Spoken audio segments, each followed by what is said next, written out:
Na-approve na ang annual budget, pero may bagong request? Akala mo dagdag gastos, pero may tawag dyan. Supplemental budget.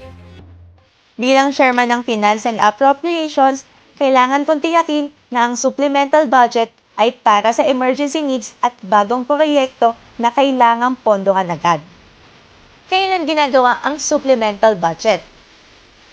Number 1, may bagong pondo na dumating. Example, grant, savings, reversion. Number 2, may urgent need na hindi kasama sa original AIP. Number 3, may proyekto o gastos na hindi inaasahan tulad ng kalamidad. Mga dapat ihanda at tandaan.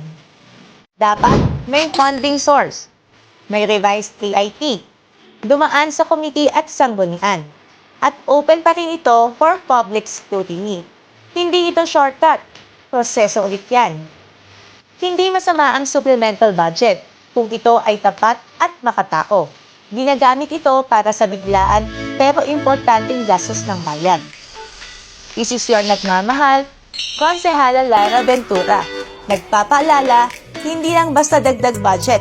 Dapat yan, dagdag serbisyo.